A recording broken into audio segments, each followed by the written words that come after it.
हुनुहुन्छ उहाँलाई छोटो मार्गमा भनाइ राखिदिनु हार्दिक अनुरोध गर्दछु।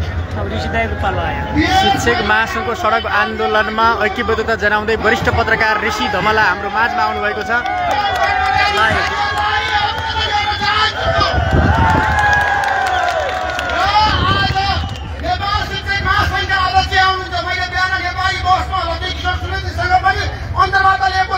के भन्दाखेरि शिक्षकहरूको माग भनेको जनताको माग हो। हाम्रो देशमा सरकारले चाह्यो भने असम्भव केही पनि छैन।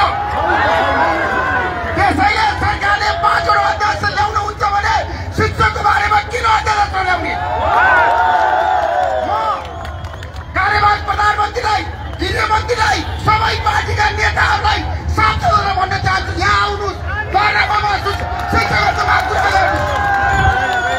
यो देशमा हरेक परिवर्तनमा शिक्षकहरूको भूमिका छ। शिक्षकहरूले यो देशको जनताको लागि जुन काम गर्नुभएको छ, आज तपाईँहरूको माग भनेको 3 करोड नेपालीको सहायता माग हो। त्यसैले आज यो राज्यलाई म आग्रह गर्न चाहन्छु, दुईटै मजबुत सरकारलाई आग्रह गर्न चाहन्छु, प्रधानमन्त्री विदेशमा हुनुहुन्छ, कार्यवाहक प्रधानमन्त्रीलाई आग्रह गर्न चाहन्छु, अहिले मन्त्री परिषदको बैठक राख्नुहोस् र अध्यादेश ल्याएर सरकारले चाहे पनि के गर्न सक्दैन। असम्भव केही छैन। आज म गुरुहरूलाई, देशभरिका शिक्षक वर्गहरूलाई के भन्न चाहन्छु भन्दाखेरि तपाईँलाई साथ दिन नेपाली सञ्चारकर्मी तयार छ। धन्यवाद। नेपाली सञ्चार जगतले 63 सालमा आन्दोलनको नेतृत्व गरेको हो। आज म सबै सञ्चार गिरेको तर्फबाट, आज म सबै सञ्चार गिरेका मालिकहरूलाई, ओनरहरूलाई र सबै सञ्चारकर्मीलाई भन्न चाहन्छु, शिक्षकहरूको माग पूरा गराउन हामी सबै तपाईँको साथमा छौँ। त्यसैले आज शिक्षक साथीहरूको जुन पीडा छ, दुःख छ, देशभरिबाट यहाँ तपाईँहरू आफै यो देशको शिक्षा ऐन तत्काल जारी हुनुपर्छ भनेर जसरी आउनु भएको छ, म यो देशका सबै पोलिटिकल पार्टीका नेताहरूलाई आग्रह गर्न चाहन्छु, सांसदहरूलाई भन्न चाहन्छु, हरेक आन्दोलनमा तपाईँहरूले शिक्षकहरूको सहयोग लिनुभयो, हरेक चुनावमा शिक्षकहरूले साथ दिए, तपाईँको भोट ब्याङ्क भनेको शिक्षकहरू,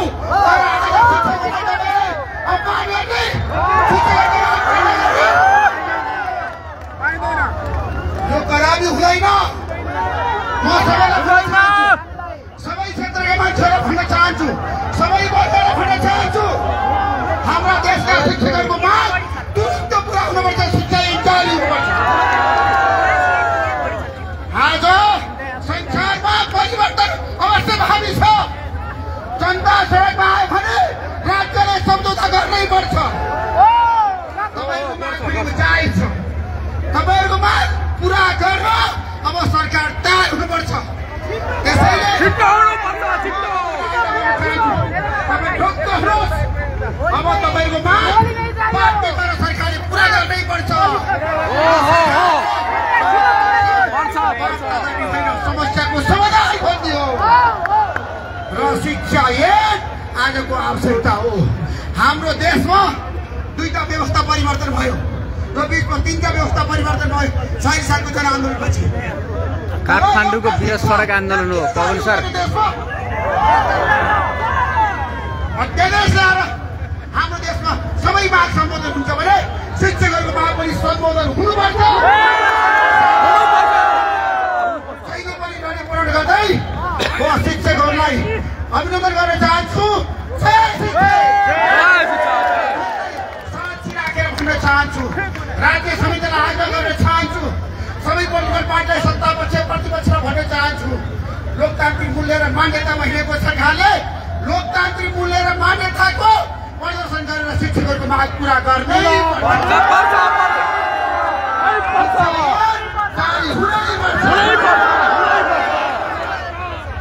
नमस्कार धन्यवाद। धन्यवाद। साथीहरूलाई तालीद्वारा धन्यवाद ज्ञापन गरिदिनुभयो सम्पूर्ण साथीहरूलाई धन्यवाद गर्दछु र यसपछि हामीले